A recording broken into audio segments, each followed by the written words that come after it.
Okay, it's 7 o'clock. Let's call this board work session of the Silver Falls School District to order. Okay, getting no attendance? Okay. Let's get right at it with some discussion items. Let's see, James Dooley is here from Larson Flynn Insurance, and he's going to talk about our workers' compensation rates. All right, You got it. Take it away. You got it.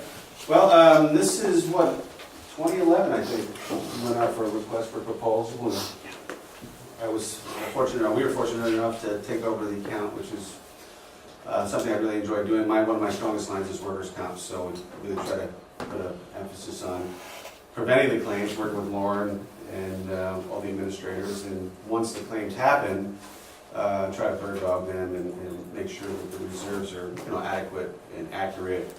And it's really important to do that throughout the year.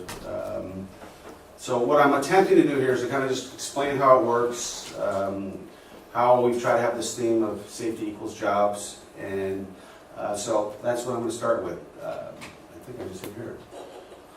So this is how the rates are derived, and this is your current policy period. So those are the major class codes right there. Obviously the majority of them are the 8868. The 910107, 9101K are kind of like maintenance people for the AK, and the 07 is more like the basic needs and some of the daycare type of stuff, so not as much payroll there.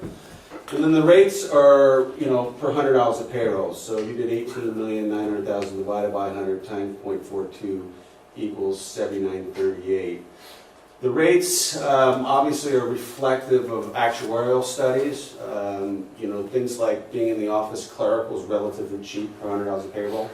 If you're a roofer, you'd be like $20 per $100 of payroll because there's more claims. So this is basically how the manual premium is developed.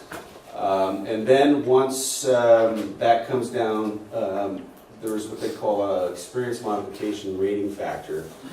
It's a fairly formal formula where the numerator is based on your payroll and losses, and your denominator is based on what the average losses are for that class code.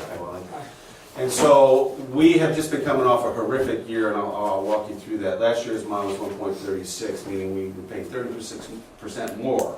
So we got that down to 1.17, and I'll show you an example of how it works on the next slide. So your last year's model, again, 1.36.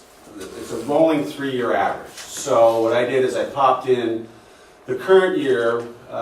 You skip because the losses haven't developed. We really don't know where it's going to be. So you start with the year before, which would be the 7/1, 2016 to 2017. But what you can see here is what's killed us is that year 2, 7/1/15 to 16. That was a really bad year. We had just all kinds of claims and losses, just a freak year. And so that has got another couple years to work its way off. As you can see, we're dropping $91,000 of claims of the drop-off period for 2013 to 14, and we're adding in a little bit better year, 81,000. The next year, hopefully, it will be even better, and then the year after that, that 138 will drop off, and I anticipate your mod will continue to go down, probably as low as 0.75 if it continues. Again, so that's bankable dollars that can go towards employees and staff. The next one just kind of rolls it out a little bit further to see how that one dropped down, another year comes on, and so we got to keep working through that. Again, I work pretty closely with Lauren on the safety side, and once the claims happen, Steve and I really spend a lot of time. At least quarterly, we sit down and go through every open claim and communicate with the adjusters to see if we can get those reserves down. Sometimes they go up, things happen. And SAFE does a pretty good job on reserving and keeping things reasonable. Again, this is what it would be in 2020, it's finally that drop-off year. And you can kind of see we're having a good year so far this year. It's pretty green, no claims. So keep it up. And again, I try to, when I have these meetings, I try to have fun. I've done everything from Fire Marshal Bill, the Jim Carrey skit, to Keep It Up, or I've gone down to the 5 and dime stores with, different parts of my body falling off to kind of get across how important it is to be safety, and then explain to them that it's not some nebulous government agency out there paying for that. It all comes back to roots with the district. Now, if you have a claim like that policy period that blew off, and one of those claims went up to, say, went from 138 to 300,000, that's unsafe. It has no more financial impact. But usually by then, they have a pretty good sense, 3 or 4 years later, where you stand. I have seen them blow up afterwards. Something comes up that was caused by the original accident that they're continuing to pay on because of partial or full disability. So that's how that works. What else I try to share here is a couple things about, if you were to take a guess going like say 25 to 29, 30 to 35, in those brackets of age groups, what age group do you think would have the most claims? If you just take a guess. Across all segments. Yeah, well, it's older. 45 to 50. 50 to 54, I would 45 say to 50. 50. Yeah, and not quite sure if it's, we'll get into the type of claims, but, the slip and falls and being struck are two of the bigger claims we had when we worked a lot on getting hit by balls and stuff. It just was, I forget how many claims we had, but I think the next one will show you. So, I also kind of sliced and diced it by, what month do you think had the most claims? Month? January. You would think. You'd think Nice. January, I think February. April or May. Well, I think April or May too, Shelley, for people who want to supplement their summer incomes when they stage claims. Yeah. That's always a concern. With companies that don't have employee benefits, we see a lot of that, where there's a seasonal thing, and then all of a sudden people are having bogus claims. But I kind of represent it here graphically too. So, it's the older 55 to 59 is where we're seeing most of the claims. How about days of the week? What day of the week do you think would have the most claims? Monday. I would have guessed Friday. Monday. You would think both those would be good guesses. Again, Wednesday. Monday, I see all kinds of claims with people on health care where they move the refrigerator over the weekend and then they stage a claim. Friday, you would think because people are kind of tired. It's actually Thursday. You can see it here. Weird. Actually, there's this one. Right here, yeah, Thursday. And I don't know if it's just people start getting tired after hump day and let their guard down. Can you explain the scope of these numbers? Like, is this Silver Falls School District, or is this in general industry This is standards? 5 years of data for just our claims of our school. Sorry for not explaining that. I could have gone back farther, but I thought 5 years is a pretty good chunk to see where these claims are happening. And then the next one is again the type of claim or class code. We all know it's going to be in the 8868 because that's where all your payroll is. So 52% of the claims are there, which makes sense. And then on the What do those numbers indicate? 8868. yeah, well, 8868 is, if you go back to the first slide, That's such a 8868 is school professional employees and clerical. Class code 9101 is kind of like your daycare people, everybody else in that code is like the maintenance, and then the other next big group is, cafeteria and kitchen employees. But what is the type of claim? Well, here you've got, you got 29 claims that happen, someone getting struck or by something, like a lot of balls, like people are walking around and a volleyball comes up and hits them, a baseball. Jeez. Baseball. You would think slip and falls would be the Volleyball. biggest, Yeah. which they're there, but we had like, and it's even, we're not getting into liability here, but with the cheerleaders, we were having problems too with them, getting hurt in their heads and, all the different physical activities they do. So I think we even put soft helmets on them for a while because they were hitting their heads so much. So, Shouldn't be lifting each other up. so anyhow, that's kind of by injury type. And then again, you can just see more of the graphic of it. Slip and falls is usually the biggest. So we've really been working on trying to make sure people, they've had indoor practice with baseball and people throwing balls around. And one of our biggest claims is from a person getting hit in the head. Yeah. And then again, this is more of the cause, which is kind of similar in terms of the types of claims that you see there. So Yes, Shelley? Do you have a I question? got it, yeah, thanks. Yep, okay, and then the last thing I wanted to share is the historical dividends. So SAFE, at the end of, about a year and a half after each policy, they see what their losses look in aggregate, and then they go, you know what, we've got a lot of premium here. If you maintain a certain loss ratio, they'll declare a dividend based on your size. So you can see here over the last few years, starting with 2011, some of the size dividends we've gotten. Again, these are, this is my wife's a special need up at Silvercrest, and that's an employee right there getting that. So between that and the XMOD, we really try to keep it down. Last week they just declared a new policy dividend for the 26 to 2017 policy period. It's about 20.6% based on the $139,000 of standard premium for that year. That I project to be about $28,775 coming back to the district.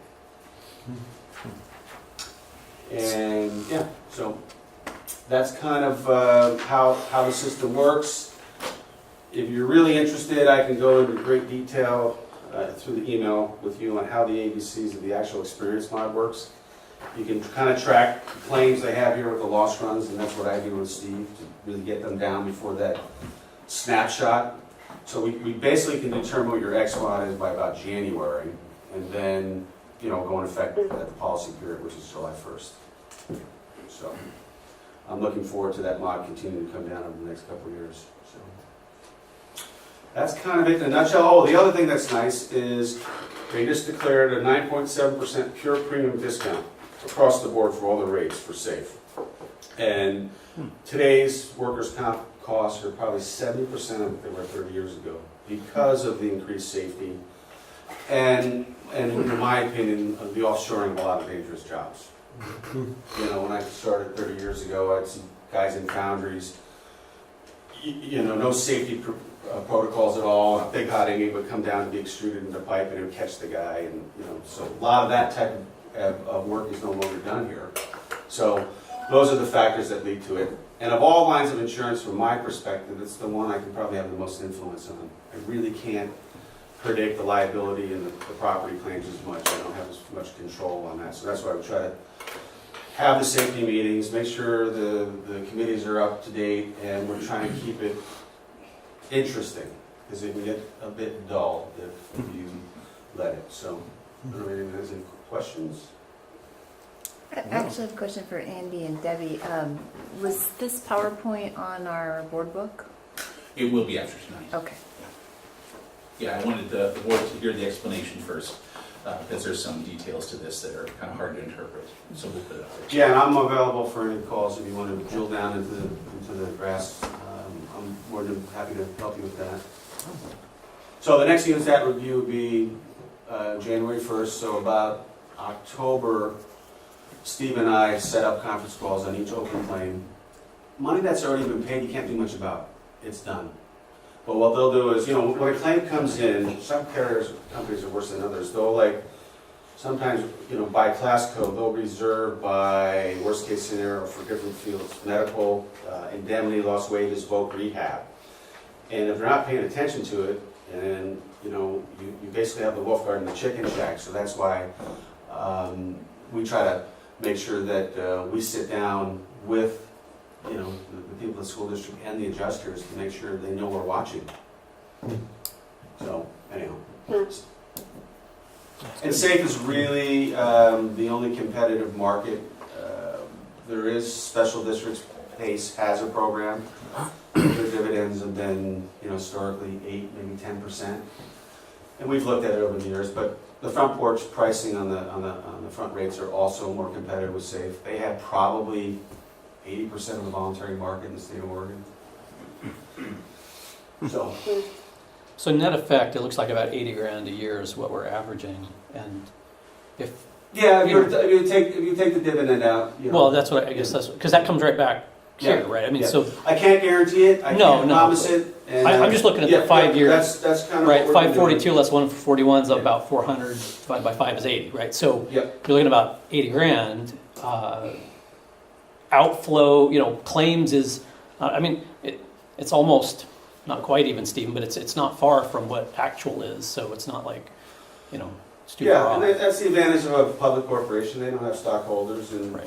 their expense ratio is fairly competitive. For every dollar generally you give an insurance company, if, the pure loss ratio is over 60%, they're not making money. Right. Yeah, So, no, that, yeah. anyway, that, okay, thank you. I just Yeah. wanted to clarify, Yeah. that was coming back Yeah. here, that dividend was. I Yeah. wasn't sure I followed that. Right.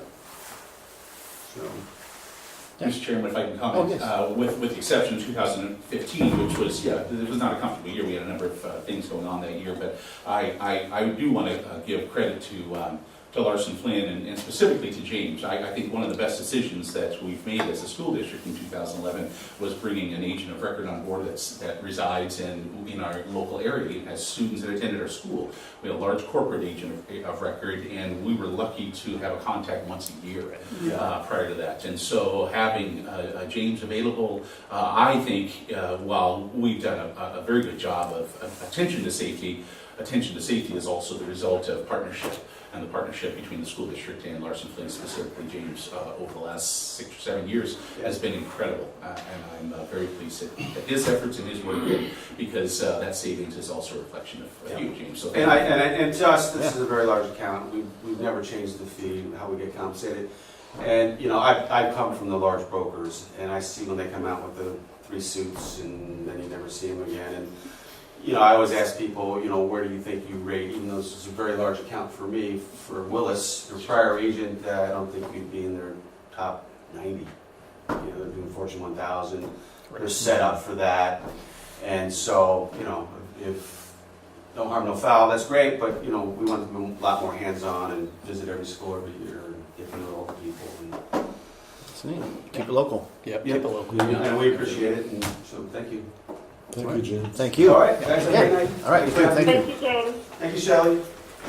Thank you. Thank you. see you later, James. Take care. Okay, next up is Jerry Colonna. Hello, everyone. Hello, he's going to talk to us about our strategic visioning plan I process. actually did this 4 years ago. Yep. Almost the same month. Yep. And one of the things that we said that made them successful was to have leadership stay in place. So I believe we have 3 new board members, but 4 that were originally with us, and Andy's still here. So that's a really, really important point. And okay, and how do I advance this? Just with the arrows. Just a little against it, and then bring it back. And we, I'm gonna pull out just a.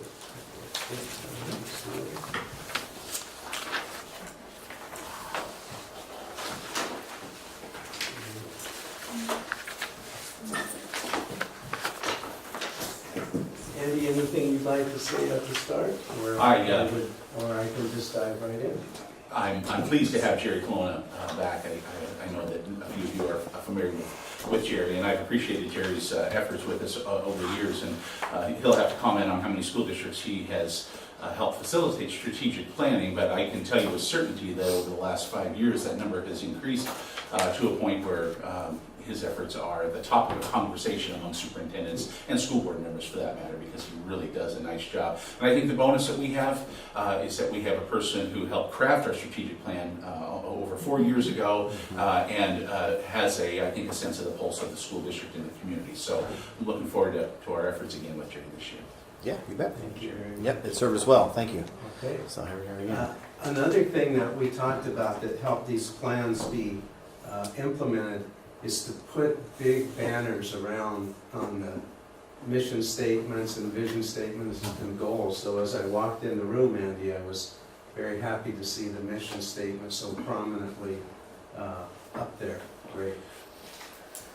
Well, we are really at a very good advantage to be able to have gone 4 years through a plan and pretty much stayed with it. And we're in the final year of it. And during this final year, I'll be working with Andy and a leadership group and with you on looking at what we have and seeing what we might do to get it ready to go another 5 years. Last time the process was about 10 months, and I would think it would be half that this time around. I'm going to be meeting with Debbie and Andy tomorrow morning, and we are going to talk about the logistics that we're going to put together for the focus groups. Last time we had 13 around the community, and this time we're looking at 10 to 15. They'll take place in the middle of October. You'll get a report on those probably the middle of November. So that's what we use to start the process in terms of looking at community core values. And that's the foundation. Everything else is moves up from there. I want to give you just a little bit of background about myself. I don't expect you to remember that from 4 years ago or the new board members. I worked many years as a high school science teacher and then got into administration, spent 8 years in Redmond, Oregon as superintendent, and then from there went to Beaverton School District, and I was there for 8 years as superintendent and then retired. In retirement, I have 3 kind of neat jobs now. One is I'm on the school board for the state of Oregon, the Board of Education. We just had a meeting on Friday and instructional time came up, and some people were happy about our decisions and others were not. I've read and got a lot of calls both ways on that, but it's a great position. And then I work with COSA, the professional organization for administrators in the state, K through 12 administrators, in what's called the New Superintendent's Academy. And we have all of the new superintendents in the state for a year in a mentoring program, and where we bring in presenters like Andy to talk to the new superintendents about items that are very timely each month, and we select items that are apropos for the month that we bring our speakers in and talk to them. And then the third thing is this work. Right now I'm working with the Seaside School District, with you folks, with the sister school district, and also LeGrand. So those are the 4 now, and we just finished up with Burns a little while back, and Mount Angel not too long ago. So those are my 3 jobs now, and they're great. I would like to ask you to think about a question, and at the end of our time, I'd like Debbie to record your responses to it. So I'll give it to you now to think about. The question is, between now and I'm going to say 6 years from now, but our strategic plan will be 5 years. We'll go 5 years, but I'm going to count this year. What is the major change that you would like to see in the Silver Falls School District have been implemented and in place? And you only get one choice. So I'm giving you a wand, but your wand can only make one magic thing happen. And in our strategic plans, we try to dream big. So we want goals that are really challenging and that are going to be a real stretch, but not absolutely impossible. So be thinking about that, and I will share that with the leadership group when I meet with them and others as we go through this process. And you may well see your ideas in our focus group report. So this is my chance at the very start of the process, and actually Andy's as well, to get your thoughts and ideas. At any time, and Andy gave me a half hour, so I've got my little clock to monitor my time, because I know your time is important. At any time that I'm speaking, please feel free to jump in with a comment or a question. The first area that I wanted to talk to you about are the elements that we have in the strategic planning process. This has changed a little bit since we worked with you, but not too much. So a key one is to put in a good, solid strategic planning team that is representative of a variety of interest groups, both within the district and outside of the district. And Andy, I believe you're working on that now, and I think our first meeting with them is probably in November, after we get the focus group report ready for them to take a look at. One of the reasons that we do focus groups is that we don't want the strategic plan to be Andy's plan or your plan. We want it to be the community's plan. So it's seen as something that community has put together, that you will help carry out, and that Andy will work very, very hard to implement. And from that very first group of going out and talking with the community and inside the district as well, we bring forward the core values, the real beliefs of the school district. And currently it's student engagement resulting in maximum individual growth, professional excellence, a culture of integrity, respect, and service, and unique schools within our communities. We're going to test those and see if those are still the main areas of beliefs and values that are in the community. After we get those, and they have to be our foundation, we want to build on core beliefs, then we put together a mission statement. You have one up there. A mission statement is really what the purpose of the organization is, of any organization. It is why it exists. It's why it was founded. It's not what it wants to become, because that's the vision. And oftentimes, you'll read an organization's mission statement, and it's really a vision statement. Or you'll read their vision statement, and it's really a mission statement. So we're saying that, first of all, we want to know what our values are. Secondly, we really want what the purpose of the organization is, and we want to say it in words. Everything we try to do, words that a seventh grader can understand, because we don't want any mumbo jumbo. We don't want more words than we need. We don't want what I call word salad. We want to really communicate. Once we get our mission statement, then we use the values and the mission statement, and we put together in 10 words or less, try to do it in as few words as we can, what we want to become. And in order to become what we want to become, we have to have goals. And we look at usually maybe 3 or so. And our goals currently, 100% of K through 12 students will be on track to graduate. Every student will attend 95% or more of school days. 100% of teachers will be proficient in the practice of student engagement. It could well be that 2 or 1 or all of those goals are brought forward again, or it could be that none are. We'll test and see, and we'll be communicating with you throughout the process. Performance indicators are targets that we have to reach in order to achieve the goals. And that's more of a kind of internal thing that we work on, but these are used to report to you the progress that we're making.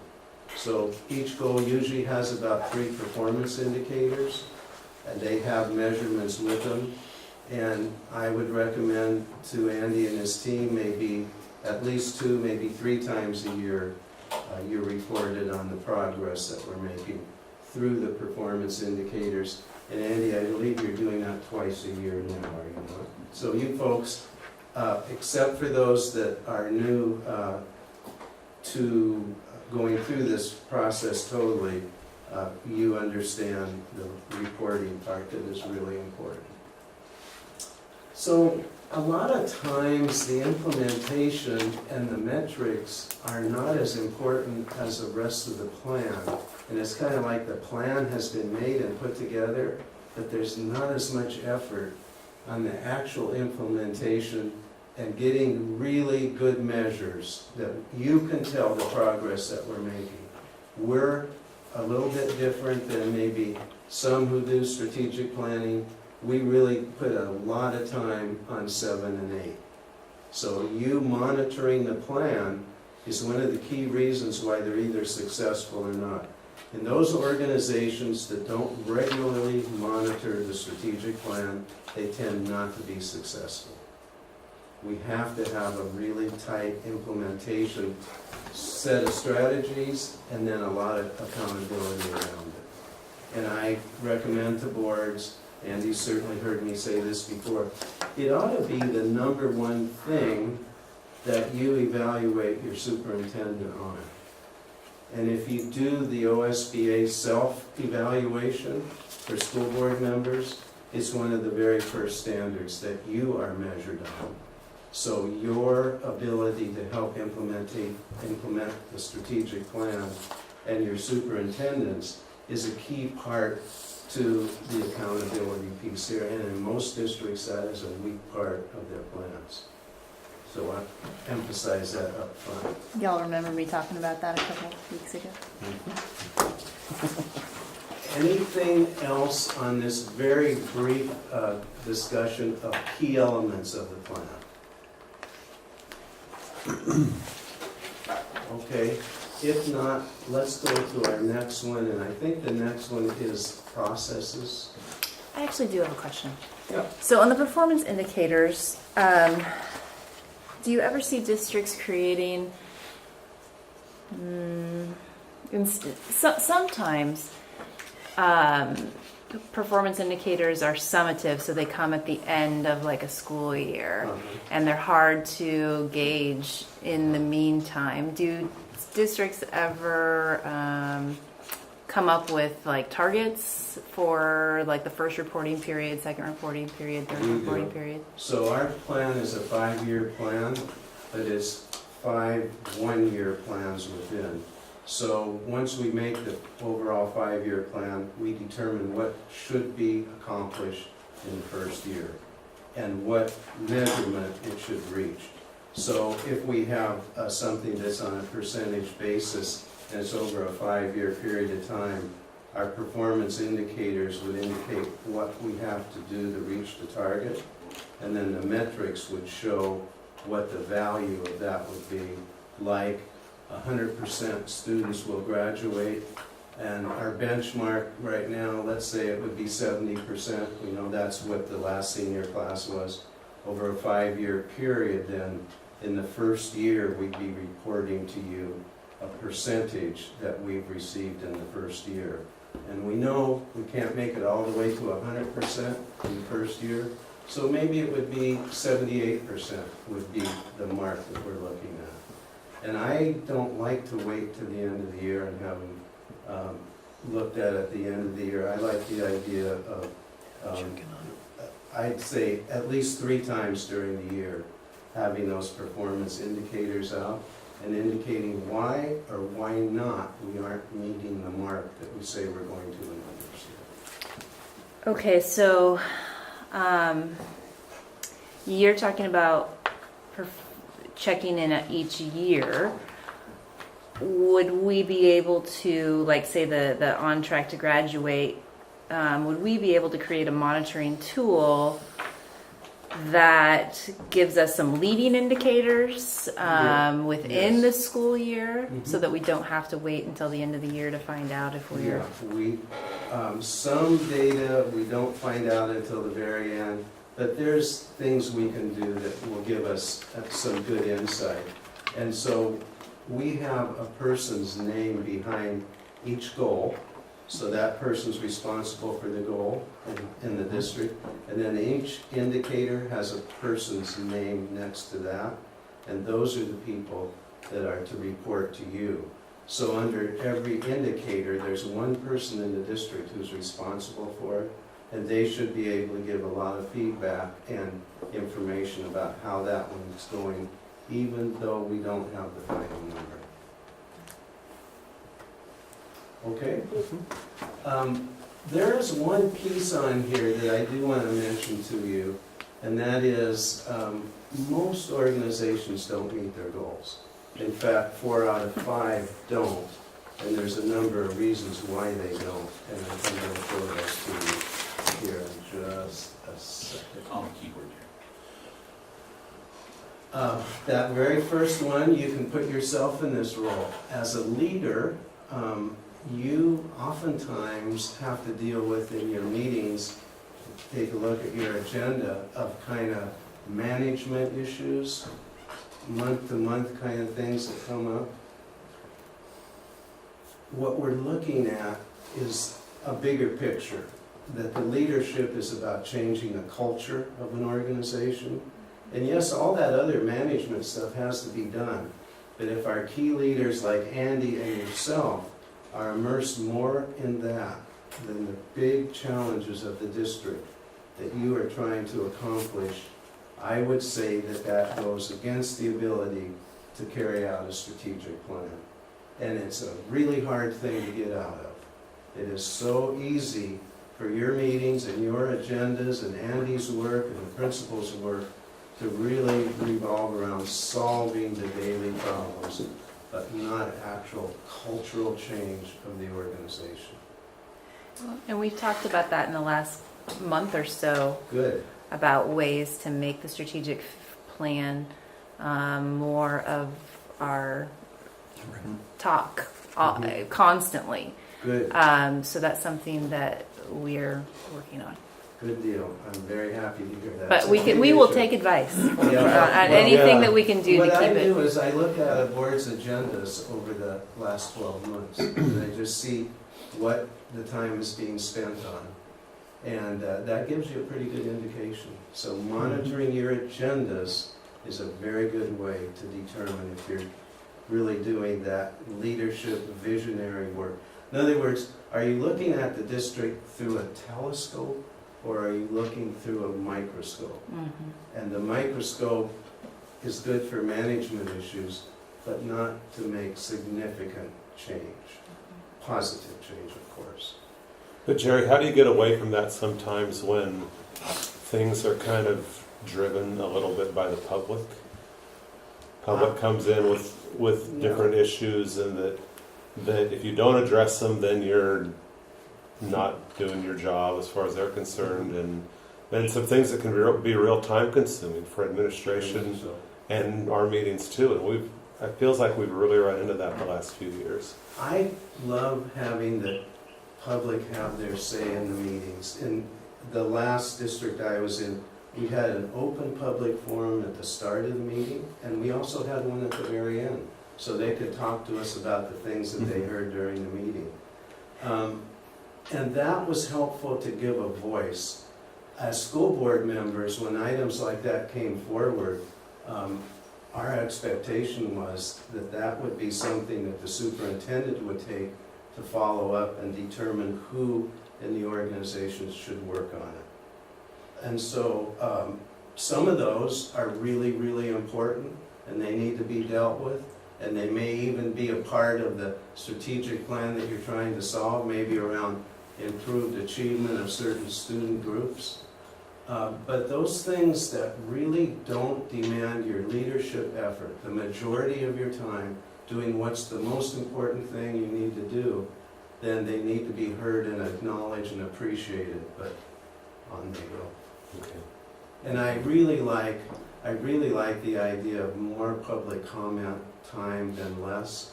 So sometimes boards give a person 3 minutes, and sometimes people come and take 30 minutes, and there's a reasonable place there. But although they're your meetings, the schools are their schools, and it just is a good feeling to allow that. We were chuckling because we've been going back and forth on this issue based on some advice from a different meeting, and then some feedback from the public. So anyway, that's why we were chuckling. We currently do have two. Oh, you do? You have them at the end too? We have one in the beginning and one at the end, yes. Great. And not many districts do that. That's what we were By the told. way, we were advised to pare it down, and then the public said, no. Yeah, the public said, no, we kind of like that. I have found so many times that people just want you to be able to hear. Sometimes there's not even that issue of, will you fix this for me? but I want you to hear. Yeah. So giving that airspace is wonderful. And at least in my last district, we didn't have board members comment on public comment. When public had something to say, no board member jumped in and say, well, could I do this, or do you need that, or here's a follow-up question. We're also working on that. Okay, Yeah. all right. Take a look at this last one. Most school districts have too many goals. I'm very happy that Andy and you folks have stayed with 3 goals. You can get your arms around that. But an organization is much more accountable if they have 1, 2, or 3 main focuses than they are if they have 7 or 8. So keeping that number down is important.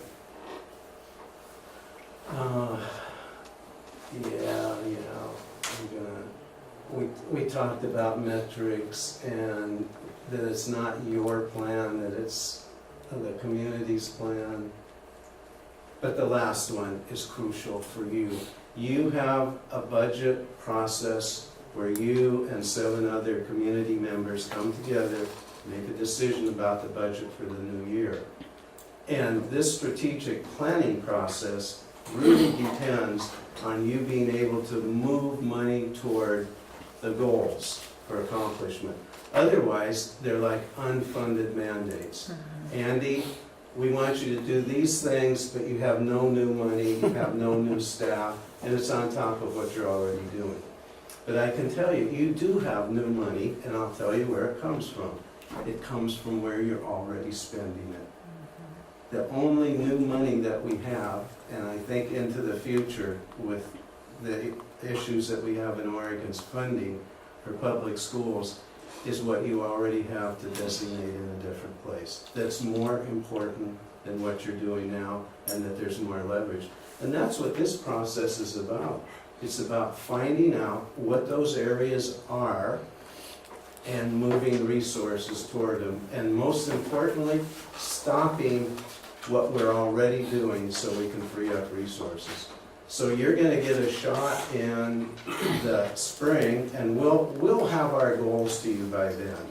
When you are really in the budget process, deeply into it, to be able to make decisions about moving money forward into those key goals. Crucial piece, and so many strategic plans don't do that. And you know from the state, as school board members, you get stuff thrown at you from the state. We have to do that on top of what we're doing, but no resources for it. I have indicated to the new superintendents that when they add something to their teacher's workload, it's my expectation that they would indicate what they're taking off, so that we don't just keep piling on. I think we're ready. To go to our final piece. Yeah, and I'm gonna skip a couple of little things. I want to show you our timeline, and so we're in the process right now of meeting with you to talk a little bit about the process that we're going through.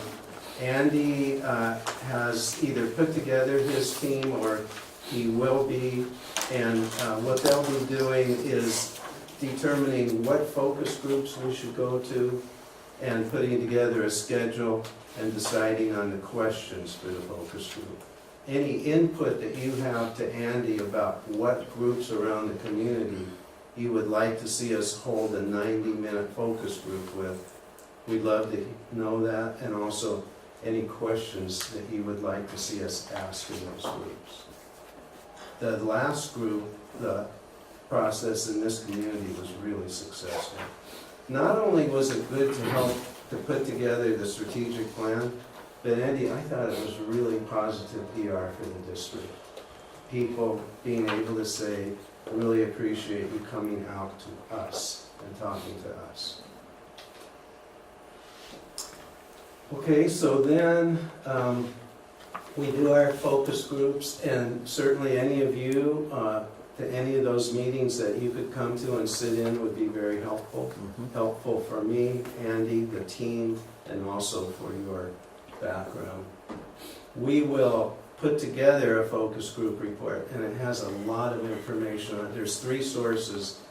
On our website, we need to put up what the questions are and allow people either through a monkey survey or something similar to be able to respond to the same questions that we're going after the community with.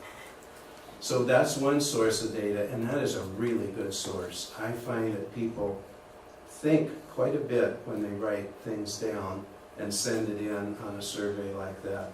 The other piece is in our meetings, Debbie's going to record what people are saying, so we'll get their oral comments. And Debbie, I don't mean to scare you, but I'm talking about phrases and concepts.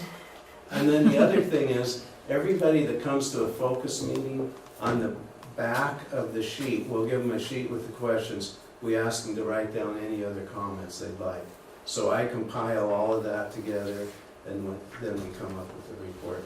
The report goes to the leadership group. I want them to edit it, to look at it, feel as though it's something that they can really stand behind. And then we start working from that on the focus group core values that have come forward. And we'll check our mission statement with the group and say, does this mission statement, based on the core values that we have, still make sense? And if it does, is there anything you'd like to change on it? So I could see everything from a whole brand new one to what you have, or maybe a word or two change. In the next meeting, we start looking at what the district has in place in terms of a vision statement. Remember, the vision statement comes from the core values and the mission statement. We look at the goals and performance indicators, and anything that we think needs to be changed, we will. Now, if this was a district that hadn't just done that, I would take a whole meeting on just the vision statement, a whole meeting just on the goals, and a whole meeting just on the performance indicators. But because of the work you have in place, we can utilize that. And if we're going to make all new goals, then it'll take a little bit longer. We can't cover that much ground, but it gives you an idea.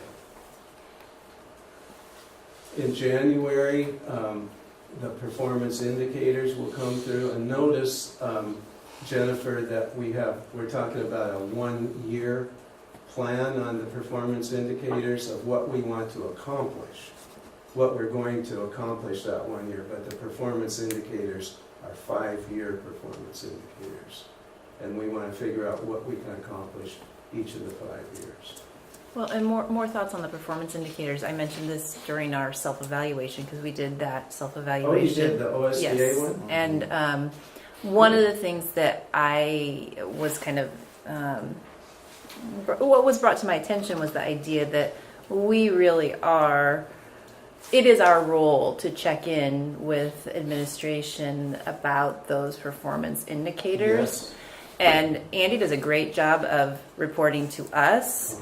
It would be nice for us as a board to say, this is what our expectation is, like agree on our expectation, so that we are performing our role. And that's not to say that Andy's not doing his, because he certainly is. Yes. But I just wanted to make sure that we're, well, it's not my job to make sure, but I'd like to put in a plug for us, right, saying, like, this is what do we think? What do we want as far as reporting goes? Because I do think that reporting is one of the high leverage actions that we can take as a school board. It is, and it's one of the best ways to assure that the goals over a 5-year period of time will be accomplished.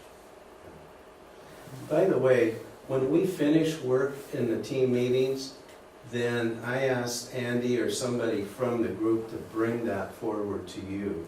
When we finished it, you take a look at it, and if you're in approval, great, and if you have changes that you want to make, either they're made at this level or Andy brings them back to us for us to work on. So it isn't going to be in April that I will meet with you and Andy and we'll say, here's the plan.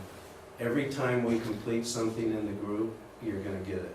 And it'll always come to you in a draft form. So you'll always have that opportunity to change. Because it needs, plans also don't work if the school board doesn't feel like they have ownership in it.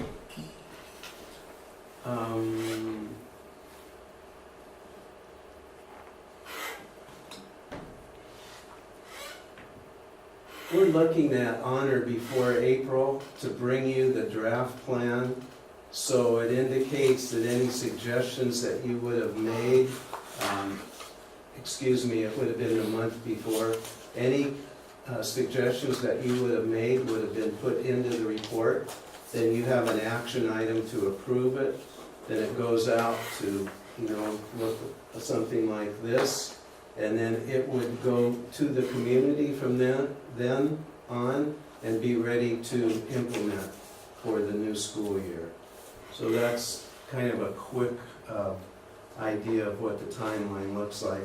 And I've been pretty conservative in this timeline, so I can see it going faster than that. We have come to your time on the agenda. And what I'd like to do is to get your thought of the one most important, in your opinion, improvement. I can't hear. Can you? I'm not sure what's going on, but I can't hear him speak when people are moving papers and stuff around. Is there any way that we can minimize that a little bit? Okay, I guess Tim and I, we'll just try not to move her. Turn the phone around. Turn the phone around. It's too much. Yeah, no problem, Shelley. Thank you. It's probably me. Maybe that'll help. I just turned the phone around. Oh, that's perfect. Yeah, thank you. Okay. We are at the end of my presentation, although if there's questions, I certainly want to answer them. But we're asking each school board member to indicate if they could have just one thing change, one improvement they would like to make, or one enhancement to the overall school district's K through 12 program, or any part of it, what would that be? And you don't worry about funding, and you have 5 years for it to take place. So I'm trying to get in my own mind, from school board members' points of view, what are the most important things that you would like us to work on with the strategic plan? Okay? Okay. Okay. Okay. Who would like to start us? Oh. All right, let's go. Go, Irv. This is way outside the box, Jerry. That's what we need. These Yeah. things are not supposed to be easy, and especially when I say, don't worry about funding, and you've got 5 years. Well, being raised in the country and going to a country school, I had a lot of opportunities that kids in town don't have. And I would love to see all of the students be able to take a class in the CTE program. All students have the opportunity or the availability of a book or a computer, but not all of them have that same opportunity with a tool or something that's offered in the CTE program. Right. But I would like to see it implemented kind of like we did with the personal finance class. We almost required it sometime throughout their high school career, but they would take a class in the CTE program. Yeah. Not unreasonable at all. And the good thing about that is there's much more federal dollars and state dollars now than there used to be when I last worked with you. And by the way, that was one of the items that came up in almost every focus group of the 13 focus groups last time. So you're really right on the money. And Andy and I know that students that, if they only take one CTE course, their graduation rates are quite a bit higher than those that don't. It's a very interesting dynamic. So, right on the money.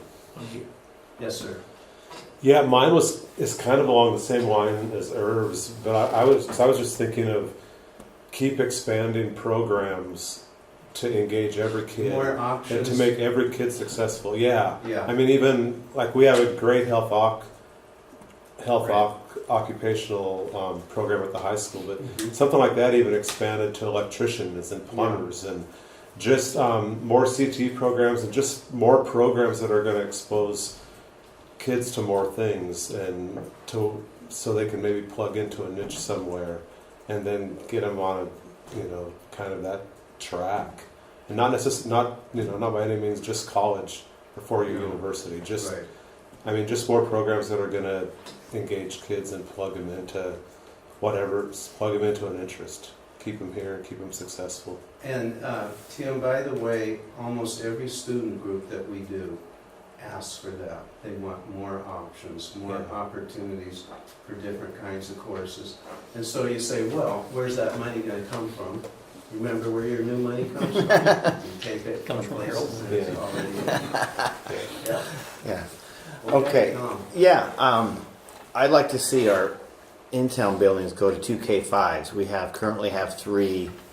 We have a K1, 2, and then a 3, 4, 5, and then a 6, 7, 8. Okay. I think I got that right. I don't like the transitions. Yeah. I know oftentimes, and it's kind of I think it's good that a building gets to know a child, and it's especially kids that are struggling, that have maybe higher needs. Maybe they have a home life that's difficult. And once a building gets to know that child and that family and their difficult issues, and then about the time they learn it, they go to a new building, and they got to relearn that again. I think that can be really damaging to some of those kids. Oftentimes I've heard this phrase a couple times from adults, and they say, "Yeah, I didn't come from a very good home, but that school building raised me." Yeah. And so I think that's that could be. I know that could be a real hot button issue here in this district, but to talk about reconfiguring in town, but it's been brought up a couple times through committees, and I'd like to see that explored more.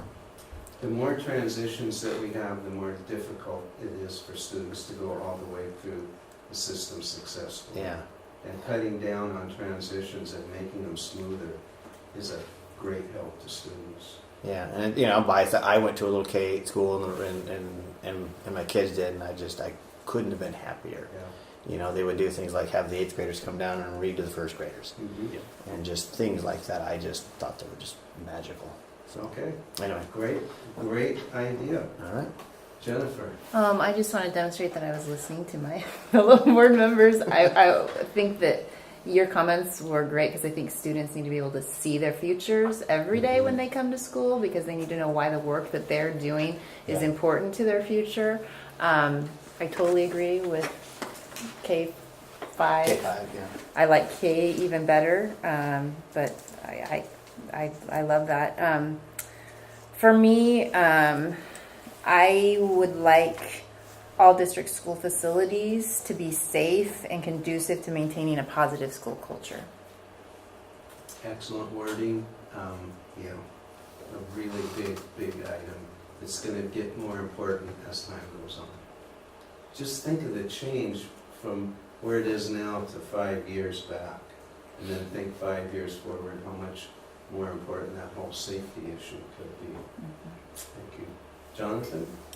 Yeah, I was thinking of several different things, and actually one is really hard to pick really out. hard. Yeah.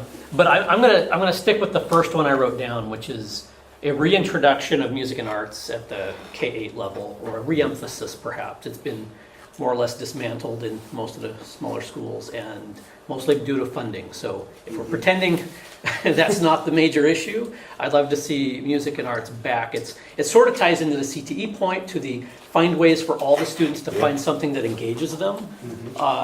And they've proven over and over, music and arts can actually bring out more of an academic success rate just through the offering itself. So I'd love to see an emphasis on that. Thank you. Very important. Hear that a lot. How about our school board member on the phone? Okay, my turn. Thank you. My initial thought earlier when you were speaking that we were supposed to answer a question, mine was exactly the same as Jonathan's. To sustain a permanent, more well-rounded education, including music, arts, and PE, and permanently have it in there as important as math and as important as history class and English class. And one thing I didn't think about that Jonathan mentioned and that Irv mentioned is, yes, I agree with them. It does connect with, having kids connect with a CTE class or, an art class or a music class or something of that nature. I think that when you have those opportunities for the kids and you make it a priority, you're going to see kids want to stay at school. And then you're going to see a bigger graduation rate. So that was my thought as well. Great. Thank you very much. We appreciate it. My time is up, Andy. In fact, I went 10 minutes over. But I just want to say one last thing, and then I'll see both of you tomorrow at 8. So this process is to take ideas like that, and what we say is we can't do everything, but we can do some things. So what are the some things that the 6 of you, and we're missing one, yeah, the 6 of you mentioned tonight, when we say we probably can't do all of those, but we can do some of them, what are the some, and how could we go about doing it? And that's what this process is about. And so at the end, hopefully, if the process is done right, we should have 1, 2, or 3 of the most crucial things that the community agrees with, that you agree with, that this leadership group agrees with, that we should try to accomplish in the next 5 years and build a way to have it done. What I say is, if you tell me what you want, I can tell you how to get it. I can't make you get it, and I can't get it for you, but I can show you how to. And so there isn't an idea that was mentioned here 5 years from now that I think is unrealistic for the district to be able to implement 100%. What I do know is we can't do all of them. Hey, it's great to be back. Thank you very much. I really appreciate the opportunity to work with you. Thank you, Jerry. Yeah, thank you. Appreciate it. Thanks, Thank you Jerry. so much.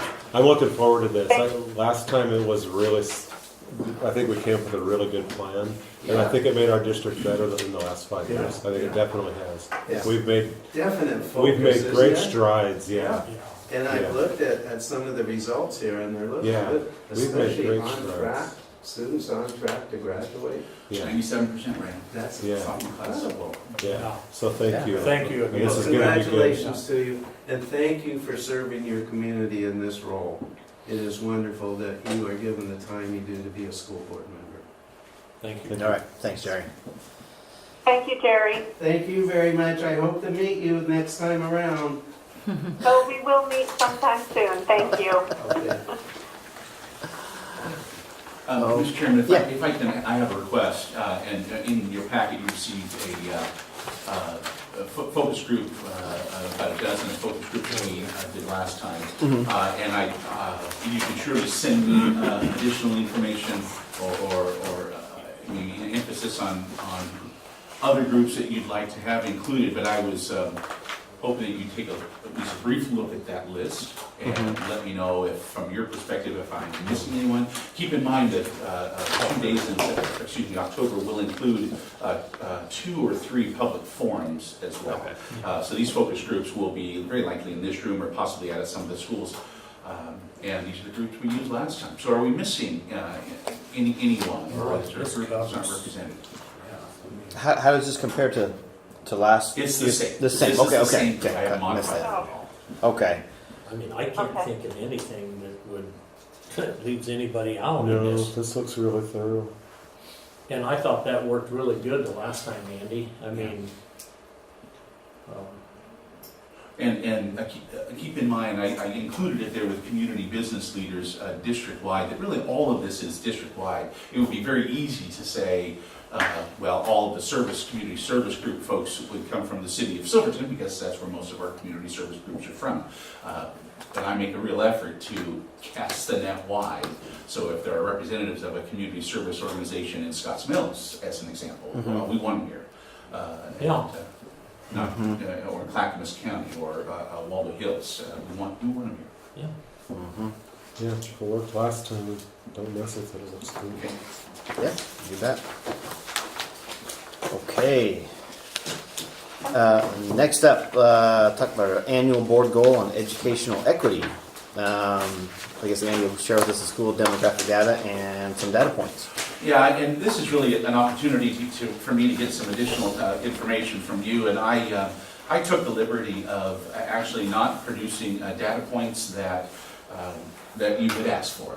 So at the risk of saying I have not produced what you want, at least at this point, I began to have an internal conversation with myself, saying there are literally hundreds, if not thousands, of data points that I can bring to you.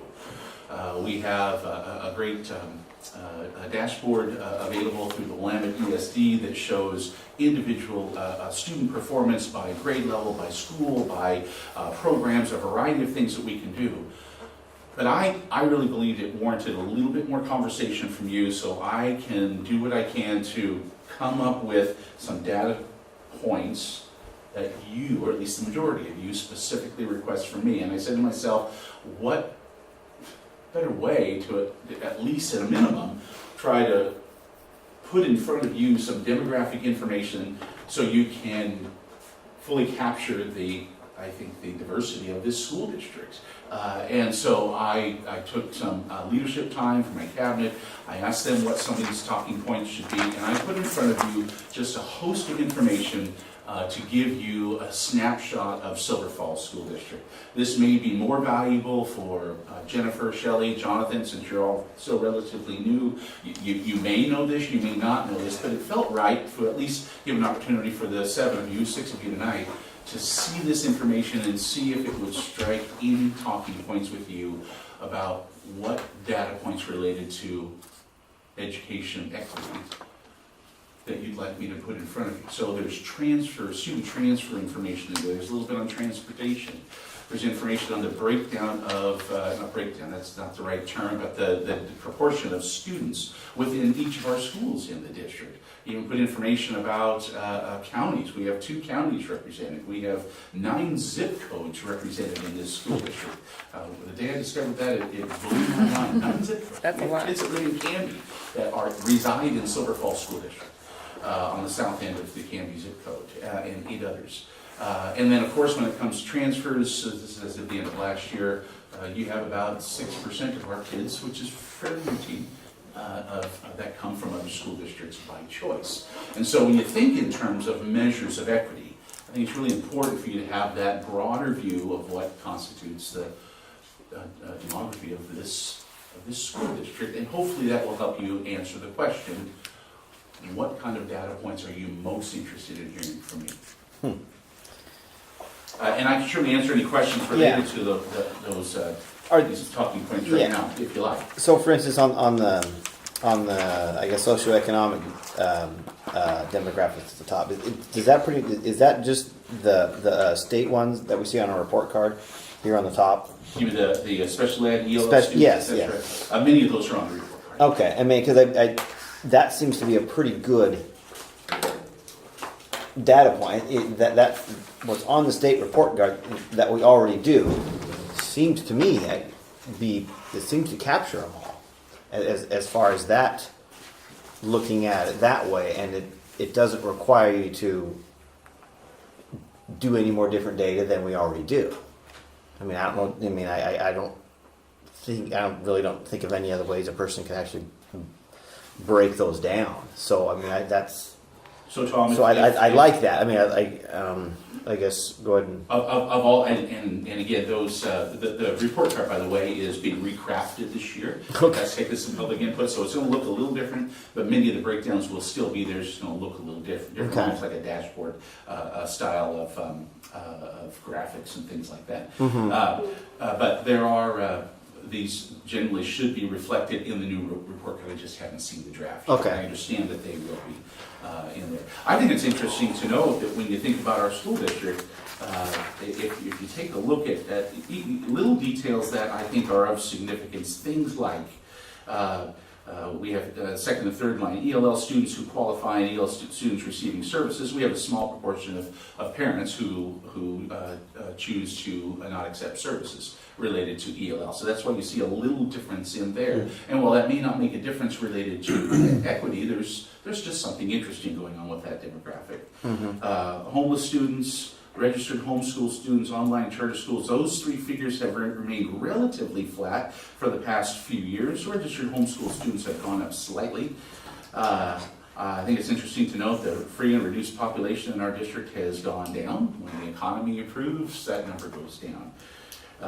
We have about 15% Hispanic in our school district, and American Indian, Alaskan Native is 1%, African American is 1%, white is the predominant race in our school district at 81%, and multiracial, because we have a number of students who represent 2 or 3 or more races, would fall into that 2.75 category. So looking at it from a racial, cultural standpoint, I think that's just really helpful information. It is for me anyway, so I remind myself of the makeup of our district and the importance of looking at all of them.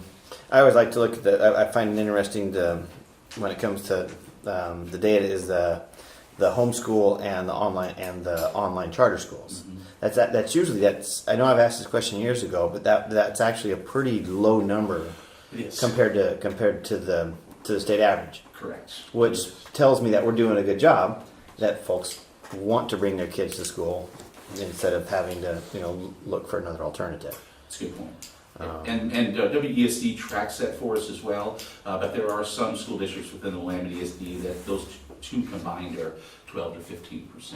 Yeah. Okay. What's the average, or state average on that? Just out of curiosity. I couldn't tell you, Tim. Okay. Yeah. We could try to find it, Yeah. and I will. But I guess as far as when it comes to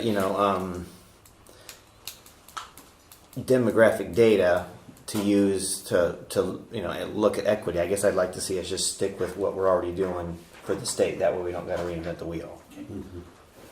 So I've got a question, Tom. Are these then these are the state demographic breakdowns? Is this like sort of the ones that the state uses? You can get all of this information from state data, yes. And this, of course, is specific to Silver Falls. We report to right. But maybe I'll ask it different. Do we specifically collect this and not other? I mean, for example, it's kind of a hot button issue these days, but these are all very arbitrary, right? So you talk about Hispanic being 15%. At Butte Creek, for example, a school I'm very familiar with, it's probably 20%. Well, 15 to 20% would identify as Russian. But that doesn't show up anywhere, right? That's not, right. But there's no difference really in terms of them identifying as a separate group of people, no difference than Hispanic, or maybe even more difference than Hispanic, right? So my point is, I'm just curious where this list came from and what value it brings us. These are state data tracking points. Okay. And the example you share is a fair one. We used to track our Russian population by specifically the Russian culture. That actually changed at the state level probably 10 or 12 years ago, so it's included in the Caucasian demographic. So our Russian population is included within the 81%. Right. No, I knew it was. Again, I'm just curious what this information does for us and what we do with it. I guess that's my question. Yeah, it gives us a snapshot of where we are as a school district. We do track performance data by each of these groups, so we have all of that available, and the state uses it as well. So beyond that, Jonathan, I think it is it's a system to track the makeup of our school district, which I think is always a worthy task to find out if there are shifts happening either totally as a district or within certain portions of the district. As an example, if the African American population was increasing in any one portion or another of our school district, that would be interesting to know for no other purpose than it's interesting to know. However, if it's a subgroup that is subperforming in our school district, it becomes even more notable. Right. And in that case, if I can share that not the most significant, but sometimes the most telling in this of these groups are how our ELL students are performing, how our economically disadvantaged students are performing, how our special education students are performing. Those are three big ones that really give an indicate about how engaging our educators are to provide opportunities for our Right. students to excel. And it's noteworthy, none of those break people into groups based on genetics. Correct. So, Yeah, I mean, race is socially constructed. Right. Somebody decides That's right. who's going to be in all Yeah. the groups. Yeah, I like looking at the economic I do too. breakdown. Because- Anyway, I just was curious and you've answered my question. Okay. Yeah. I'm assuming that well, I don't want to go there, but to me, the poverty is the most seems most relevant. Might be because I went to the workshop in Bend at the OSBA conference about disrupting poverty, but that's the biggest percentage of this group. But even more than that, I'm happy to look at any of these data from any of these groups. Like what I'm thinking of, I have to show you guys a graphic, a Venn diagram of like here are the groups like that we see, and then who isn't on track and where do they overlap? That's what I want to know about. And the same for like parent engagement. Like here's the groups. Who's not engaging and where's that overlap? Like this is the group that we really need to focus on, because those are probably the kids that aren't graduating, right? And so I'm happy to look at any group, but that's kind of the interesting point to me is like where do we? And I don't know how you go about tracking that information Well, that would be either. hard. Yeah. But I used to think that parent engagement used to be an educational topic that was not very interesting to me. But more and more research is showing. I mean, and our speakers have told us that is a key component. And so I'm starting to be more interested, because it sounds like again it's another high leverage point for getting those students on track and. Making sure that our systems are meeting people's needs. And I think the poverty group, another reason why it stands out is because most of us who can afford the time to sit on a board or are in administration or are teaching, we don't always understand the barriers and the hurdles that people who are in poverty are going through. I mean, I don't even pretend to imagine it. And so again, that's just another lens that I'm looking at or looking through. That's very helpful. Thank you. Yeah.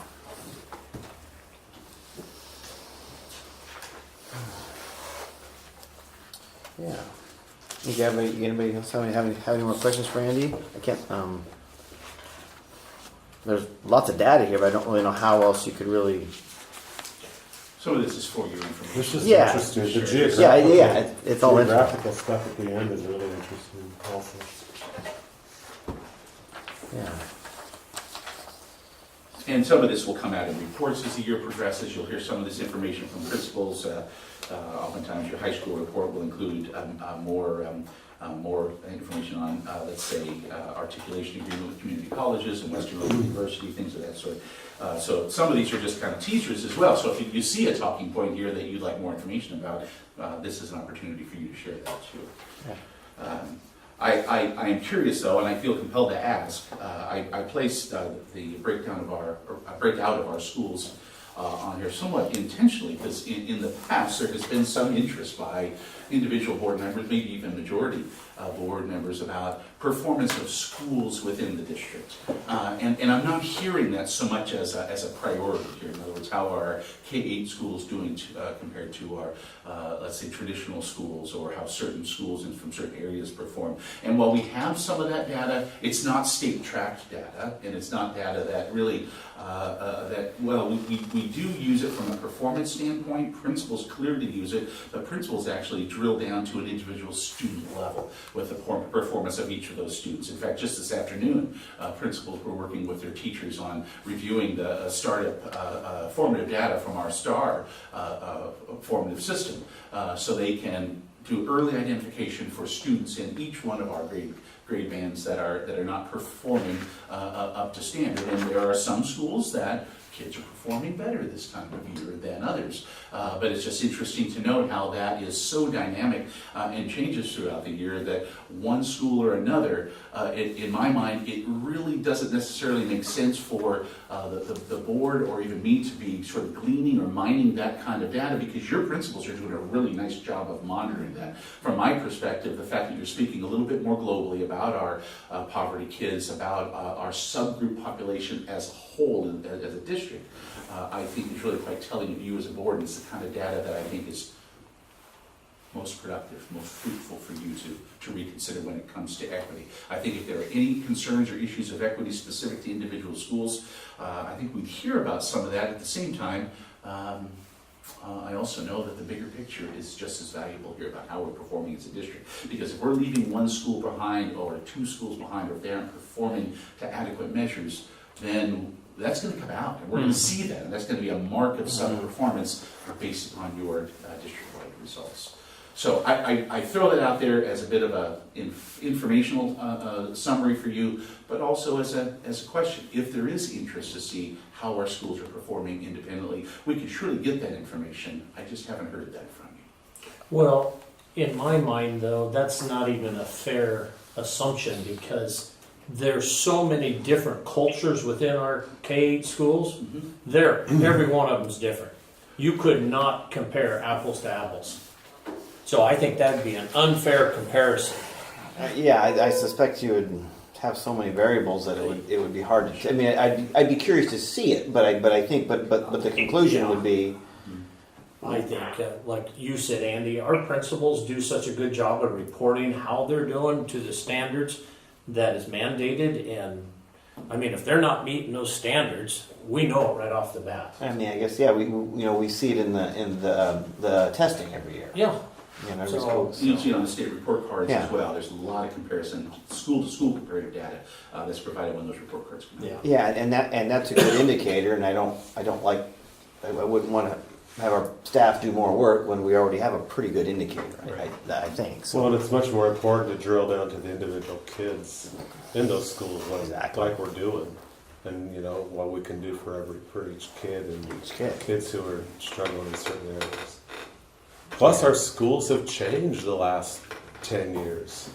I mean, it used to be there was problems in the town schools that the rural schools didn't have, but that's all It's changing. it's kind of meshing together now. Yeah. So It's true. it's all, it's more important to just drill down on the individual kids and how they're performing where they're at. So I think a lot of time what I see the board kind of struggling with equity is because we do such a good job of equity in our district already. And it's like we're trying to reinvent the wheel on equity, and we might not call it that, but we do a good job on a lot of this stuff already.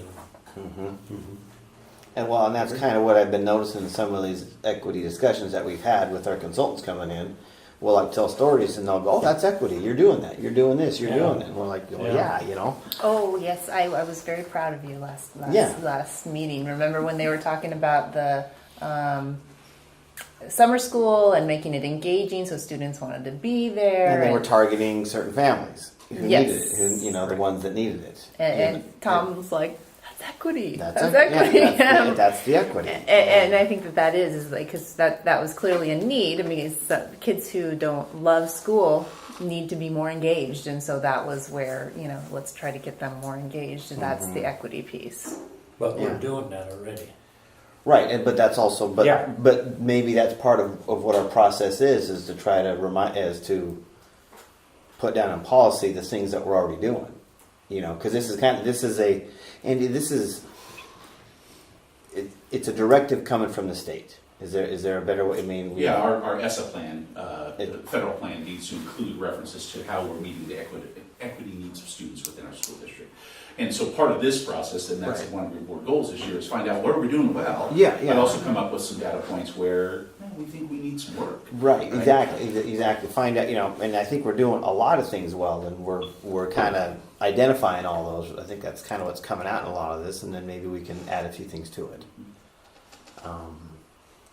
So. Well, that gives me some clarity, some good direction. Yeah. Better direction that I can come back with you, to you, excuse me, with more data points that will hopefully help define that. And remember, the ultimate goal is for you to come up with a definition of education equity in the district. I know Tom and Jennifer, you agreed to tag team on that one and maybe come up with some draft language. But second to that, come up with some belief statements. What does that mean? Even before we, let's say, jump into policy or pull that draft policy back out again, I think those two things are needed before we can even have before you can have a policy discussion. But yeah, I like Tim's point here. So just work with each kid, and it's, keep drilling down into subgroups until you have we have a subgroup of one. Each kid is their own subgroup. If you want to, break it down to that far. Yeah, that's hard to do, but I think that's that's what we're doing. That's totally what they're doing. So anyway, yeah. One of the challenges I give staff. Oh, sorry, Shelley, please. To mention, you just come full circle with what we're wanting to look at. Andy brought up a good point of the performance of schools. And how the principals are already tracking,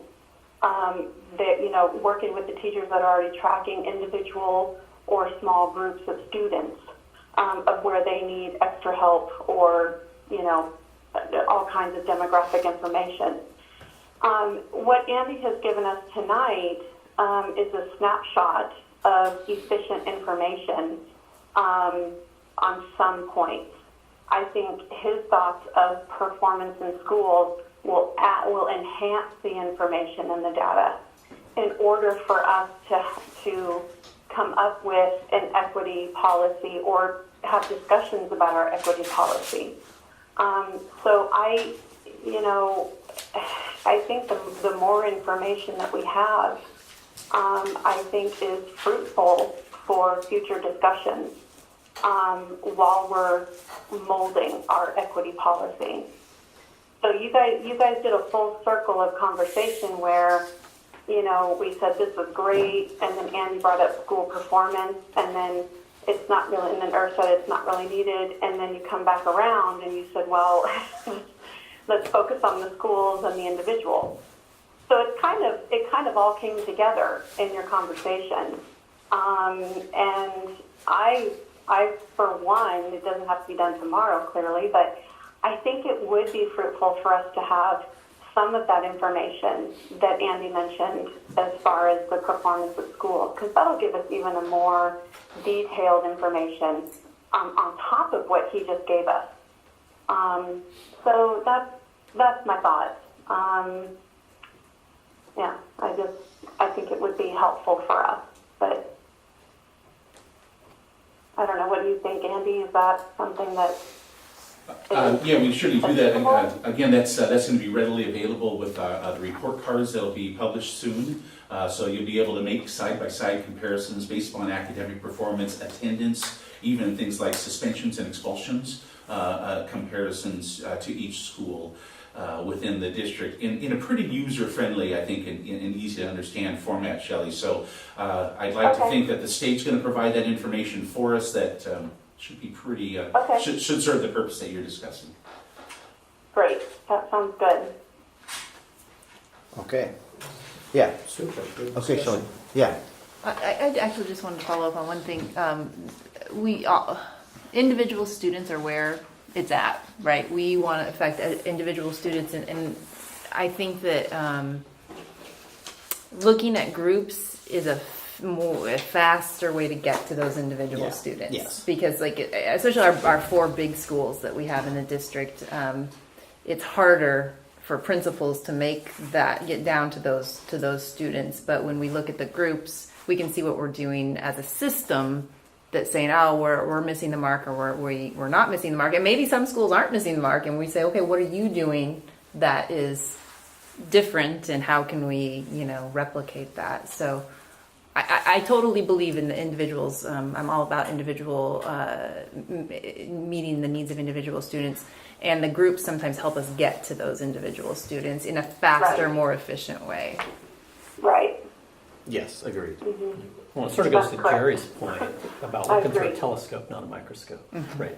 I mean, the individual student's clearly at the microscope level. Yeah. And we're talking, you know, we the only thing we can do effectively as a board is look at it at a much higher, broad spectrum level. Right. And I think that plays right into his recommendation. Yeah. So, all right, good discussion. Anybody else got anything to add? Just as a reference, I did give you a copy of a very interesting document that you can read on your own, but the colorful chart, it gives quick summary statements regarding the responsibilities related to equity in the school district. We took the extra step, Jennifer Hannon and I, of actually putting responsibility names around there. So administrative team, see where the school board is related to similar what you were talking about, Jonathan, inclusive policy and practice. So barriers to success, equity and access. What does that mean from a global standpoint as a school board? This comes directly off the federal ESSA documentation that we're required to produce as we move ahead with ESSA. Well, that was my next question, is who did the graphic? Yeah, So that's the interesting. feds. The feds. did that. Okay, I was going to try to give you credit. It is beautiful. None of this is about me here. No. Well, and that's another question that maybe I have for the board. We're looking at the definition of the ideas that we're coming up around equity. There's a lot that you could say. Do we want to? Is less more, or do we want to be more include? I guess I don't know how to state my question. Should we have lots of points or a few? I guess is my point around the equity definition, because I think that there's a lot that could go with it and a lot that should go with it, but I'm not sure that we're ready for that. I think that we might be beginners. So I think less is more. I think less is more too. Equity can be such a broad thing, and I think, Right. at least at this point, I know for me anyway, the more it can be drilled down to like a few, The overall or overarching, kind of, yeah. because the I mean, idea, if you're making a policy, you can always change it. yeah. You can always make it broader or drill it down even more, but I don't know. Equity is just kind of a hard thing. Well, this The idea, idea of it is just a hard thing for me to get my head around, and I don't know if I'm making any sense. well, the idea of engagement is. We had a speaker who came, I think it was Eliza Torland. She came at the end of our last meeting, and she said, I wanted to comment on that summer school presentation because what they were talking about is like what I want for all students. I want all students to be engaged, everything to be integrated so that kids feel like what they're working on matters. And I've seen I've been looking at other districts' equity things, and that's a big piece is engaging students. But maybe that's more than what we are looking for right now. I don't know. It was just something that came across my mind because that's what we were trying to engage students, engage families, so that they find coming to school relevant and they're successful. So anyway, that's just an aside. I didn't know if we wanted to include that or not. It's not something that we talked about. It is in our strategic plan. Engagement is. But maybe that's a more granular engagement than this broader engagement that the Eliza Torland was talking about. Anyway, just ideas, thoughts going through my head. I thought what I would express in case it generates thoughts from your point of view. I think I need to understand the to what end part, right? So I think I came into this late, right? I think you guys had already started some of these conversations. And I'm not sure, other than I've heard bits and pieces about there's certain things required by maybe the federal government, there's certain things that we're being asked to do, there's certain things maybe we want to do, but I don't know what the list is. I don't know what it is that we're trying to do exactly. Then come up with a statement. I mean, we all picked our favorite one of those, cutout statements or something, right? And you guys were going to work on maybe coming up with one. Mm-hmm. Beyond that, I have no idea exactly what it is, what problem we're trying to solve. Maybe I'll go to that point. Well, I agree with and you. I agree with you because and it's coming down from the state, and they can't really tell us either.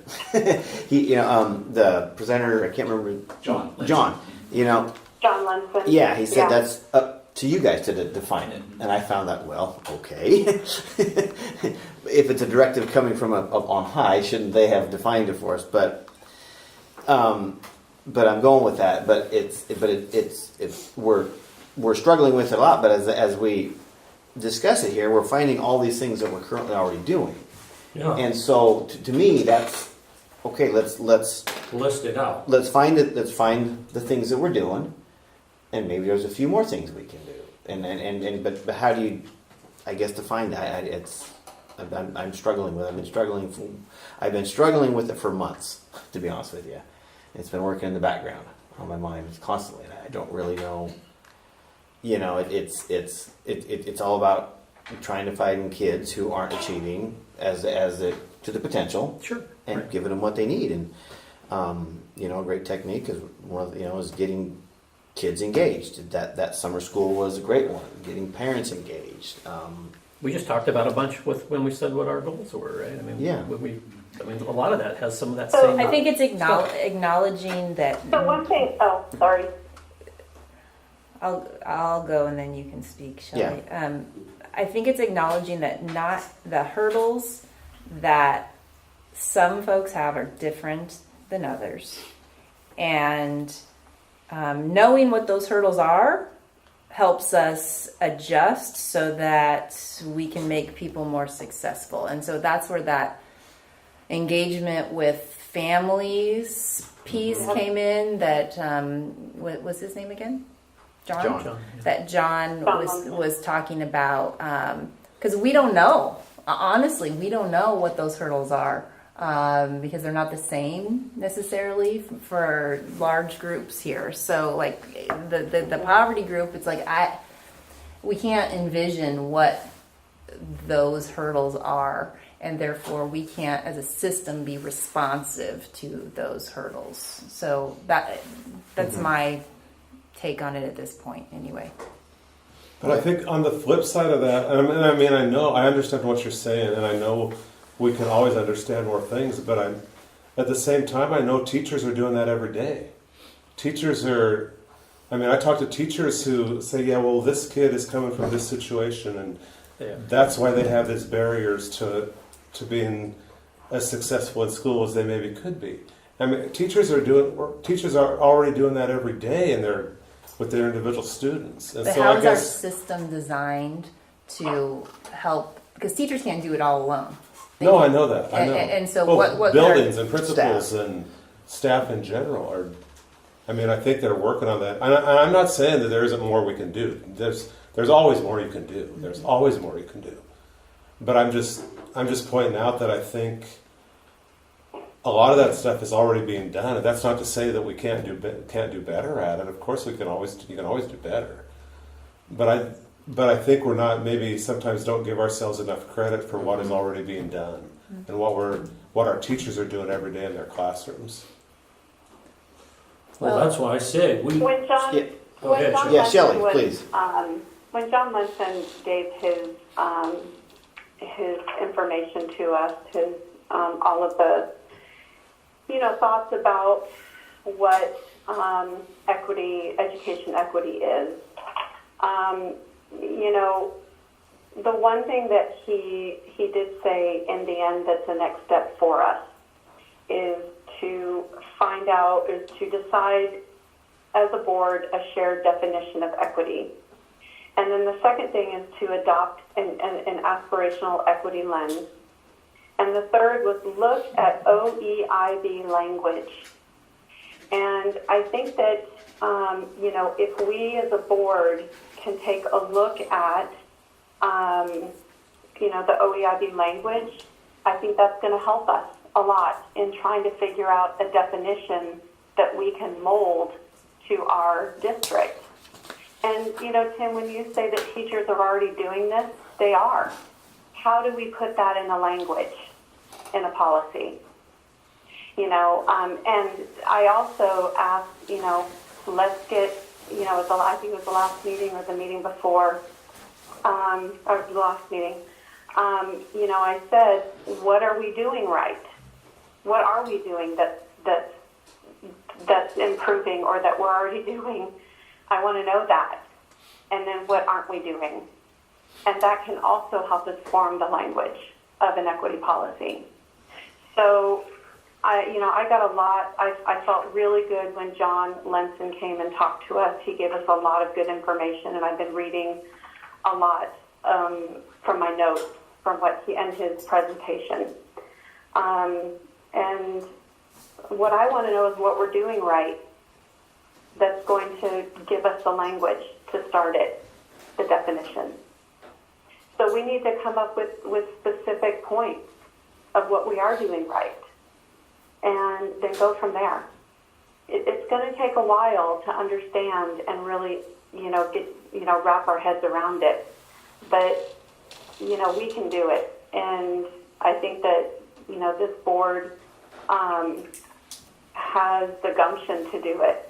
And I think if we have any questions, we can call John Lenson as well. So that's my thought. Yeah. But I think looking at the OEIB language is going to be very important, to help us mold our own equity policy for our district.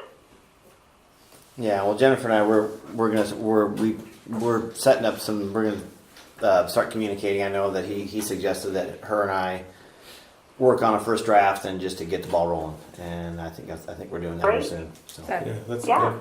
So. Yeah. I look forward to seeing that. Yeah. Yeah. All right. So good discussion. Anybody got anything they want to add? Okay. We'll move on. Okay. Next up, mid-year fiscal accounting and reporting per policy DIC. Supposed to do this with the business manager. Is there a problem with Steve not being Yeah, here? Steve couldn't make it tonight, but he did put his answers in, Okay. in a sealed envelope. Okay. So we can do the first 9 just with you. Let's see. There's a specific question I'm supposed to ask Steve. The last Yeah, in The very last executive one. session. There are 10 that you do in Okay, public got it. and 1 in executive session. Number 10 is an executive, right? Correct. Okay. Or no, it's number 11. There's 10 in public, and then there is, Didn't get it out. it's in there. it's not in the policy. It's in the envelope. Okay, very good. Yeah. Okay. It has the superintendent. That's right. To pressure Yes, you to do anything I remember now. illegal or inappropriate. Yes. Okay, so. Oh, you there, Shelley? I am, yes. Okay. I'm here. All right, well, here we go. So I'll ask these of Andy. Number 1, are the books balanced and reconciled? Yes, and you can open up Steve's Oh. envelope now, because he and I both will answer. Oh, got those it. Excellent. questions. I understand now. He answered already. They both answer them. Should remember this stuff. Yeah, that's all right. Okay, and Steve answers yes also. Okay, does the budget, does the adopted budget reflect expected expenditures? Yes, it does. Yep, and Steve answers yes also. Number 3, are the payroll reports filed and have all payroll liabilities been paid timely? Yes, just Yep. the September payroll today. Yep, okay, and Steve answers yes also. Number 4, have all federal and state grant reimbursement requests as well as required financial reporting forms been timely filed? Yes, and that's ongoing, Yep. especially with the seismic grants. Okay, and so yeah, Steve answers yes. Number 5, are there any cases of fraud that we need to be aware of? Not that I know of. Okay, Steve answers no also. Number 6, are there any changes in the internal control system? Nothing in the internal control system. We did go to a contracted service for substitutes this year, which does move the accounting for our substitutes to an outside agency. Okay. All right, and Steve answers no also. Okay, number 7, are there any changes in the accounting system or accounting procedures? Nope. Okay, Steve answers no. Number 8, are there any other financial related matters we should be aware of? Steve just references a net loss in lunch fund for 2017 and 18.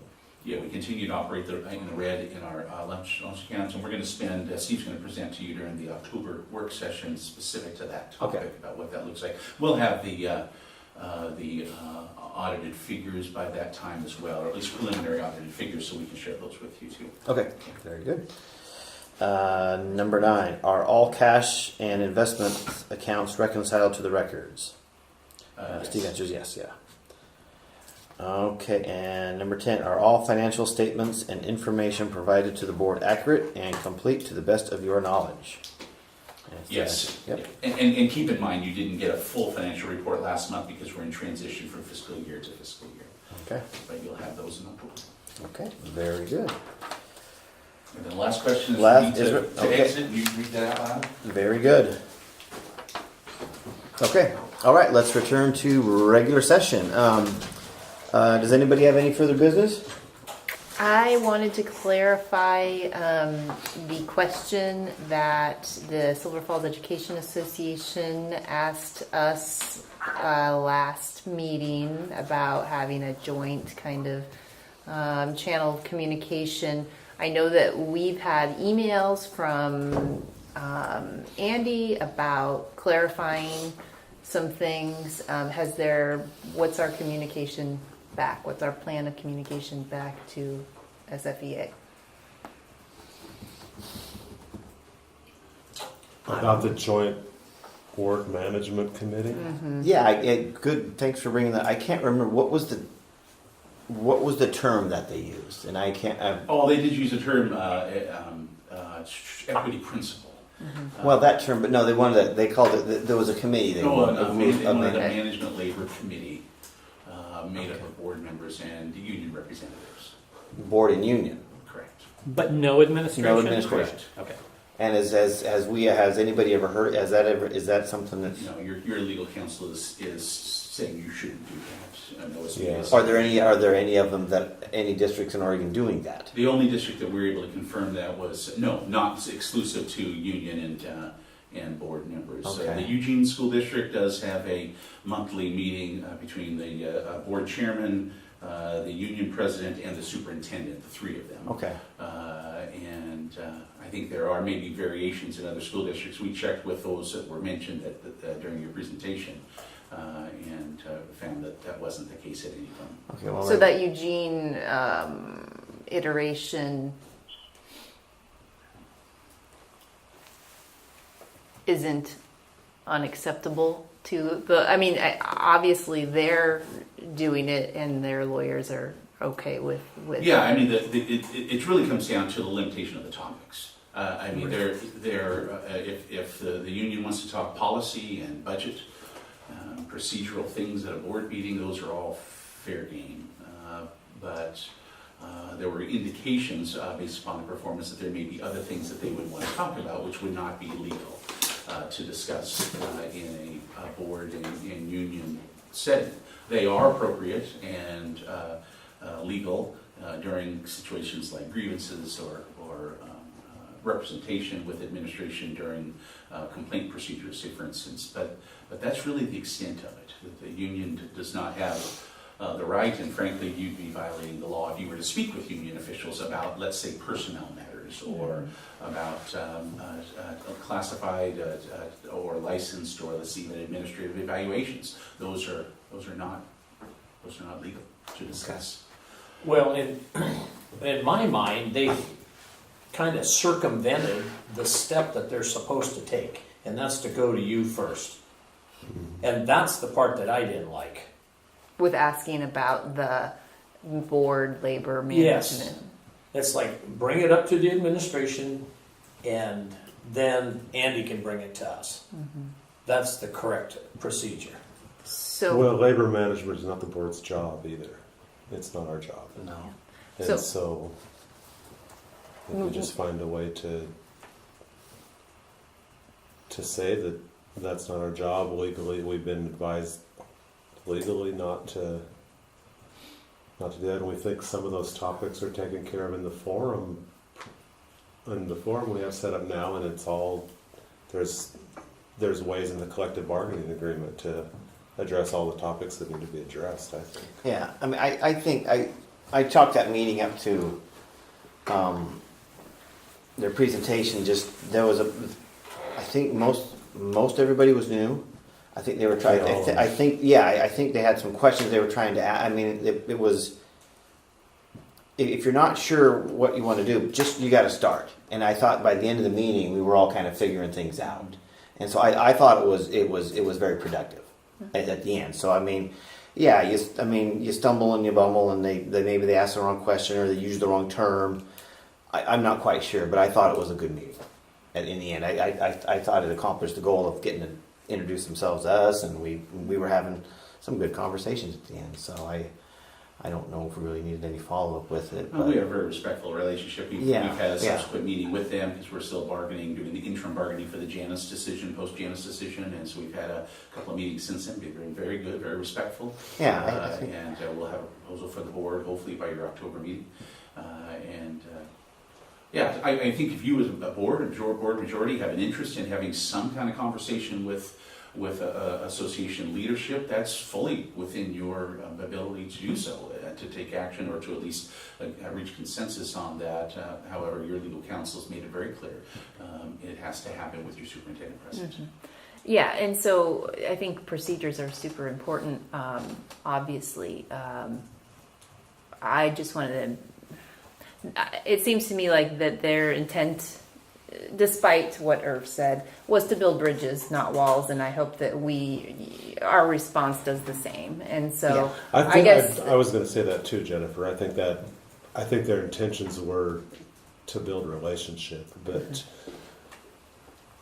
I think it started off wrong or uncomfortable or whatever. But it was fine. But there's other ways to do that within legal boundaries and within. Just board and union leadership. There's just not a place for those to. I don't know what I'm trying to say. To meet privately type of thing, or without administration present, or I just think that's the road. We have to be careful with that one. Yeah. Clearly, it sounds like the administration needs to be present. We haven't found an example of any kind of meeting where that's not the case. So.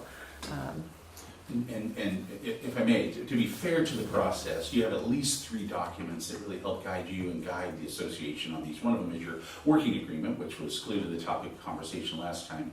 The other one is collective bargaining agreement. And third are your policies. You've got multiple policies to help direct this, and those are based upon state law. There are opportunities for, let's say, if there were examples or were issues of concern with administration or a principal or me or others in the district, you have bona fide, valuable, I think, effective documents to help guide that process.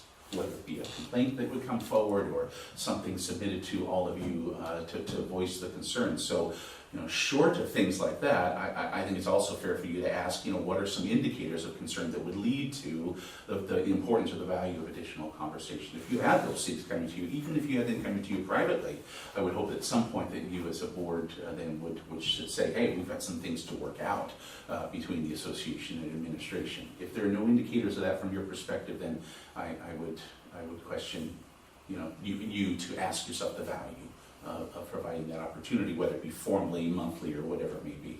Those would be really important for me to know. Well, and it sounds like that those folks that were here representing SFEA will plan to be back, but maybe not to speak to us. I don't know, but maybe that they will take the opportunity again to speak to us, and then we can use that as a. I think we should encourage it. Sure. There's nothing. I don't think there's anything wrong with them coming and speaking to us, but as a whole board and with administration present. Exactly. I have one piece of process. I have one piece of anecdotal information I'll share. Somebody did privately stop me at Oktoberfest of all things and was asking me some questions about this. And his perspective was one that I hadn't heard, but I think it points to the need for the communication, which was he felt that the board pretty much hears everything through Andy, which is through his filter, right? I mean, whatever that is, that's his lenses. And that was not necessarily indicative of how he and his peers felt about certain things, and that they wanted a voice. That was the perspective that was shared with me. If there's a way we can accommodate that doesn't cause problems legally, then I see nothing wrong with that. And board meetings are certainly a way to accommodate that. If they wish to speak and have their voice heard, we can hear them. That seems fair. I'm curious. I wanted to throw that out there. That was unsolicited. That was somebody just stopped me while I was buying a taco. So, it's just that, but that was something that I thought I'd share. So you have that information. Thank you. So, but the only thing they would bring up would be a personnel issue, which we can't discuss. Not necessarily. I don't know that that's necessarily true. Well, that was my take of it. Was it? Yeah, so that's why I felt it was it was kind of A dance. a dance, and I didn't like it. That was the feeling I got, that it needs to go through Andy.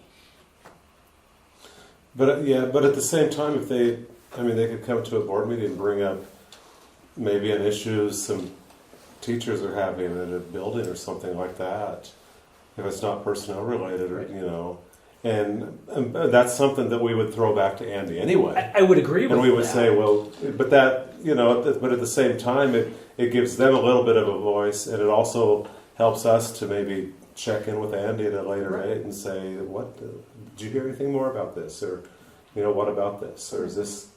Right. Well, to put it simply, if our job is oversight of Andy, Yeah. how can we provide that if we aren't hearing from the other side of that equation some of the time? That's all I'm saying. That's not a challenge to Andy. It's just it's stated as a fact. I mean, how would we do that if we're not hearing that point of view? So. And you have tools within your policy and within the CBA that allow for that to occur. So Yeah. I think it's a fair question for you as a board to ask, and even for somebody that may stop you at OFES, is to say, hey, if you use such and such Right, policy to exactly. help address that, because there are means to address, especially if there are specific concerns. Right. Yeah.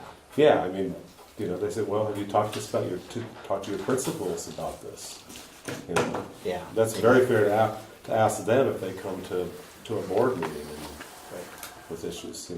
It's very limited on what you can, and it should be very limited. Yeah, it has to. No, be. It's not our I'm job in full to- agreement. to micromanage. We'd be using a microscope then. Exactly. Right. Yep. So. All right. Good discussion. All right. Any more? Can I say one thing? Oh, absolutely, Shelley. Until everybody was stopped or was done talking. Yeah. I do want to. I'd like to concur with what Jennifer said, and looking on the proactive side of this. They came as professionals, sitting in front of us, talking to a board and administration, and wanting to build bridges and not walls, as Jennifer has said. I think it is very important that there is a healthy relationship. And that meaning that is good communication, knowing what the policies are and what the boundaries are, and making sure that everyone is clear on how that works. And when we do that, that will create a great relationship between board members, administration, and the union. So, I'm going to educate myself quite a bit on the policies of this. I did ask Andy in an email. I did ask him, I was anxious to get the detailed information about equity principle that Michelle had brought up. And I got a great explanation of it that Andy gave to us. So educating ourselves more on this is only going to help build bridges and build better communication. And when you have better communication, you have a healthier relationship. And I think that as a board, we need to, behave that way and do that. So anyway, that's my 2 cents of that. So where that goes from there, I hope that we can all agree that this is an important relationship that we need to foster amongst all of us. Okay. But also to piggyback on that, just really briefly, in my opinion, we've this district has always had a very good relationship with our union, the unions that we bargain with or that we deal with. It's always, I've sat on bargaining with the Teachers Association for many years, and it's always been a very good, I mean, you don't always agree on everything, but we work through it, and we've always had a really good relationship. So Great. Okay. Well, that's good to know. I mean, that's really good to know. That makes me even more, excited about having good communication. So I'm glad you mentioned that. Yeah, you're here. Okay, very good. All right. Does anybody have any further business? Okay, seeing none, meeting adjourned.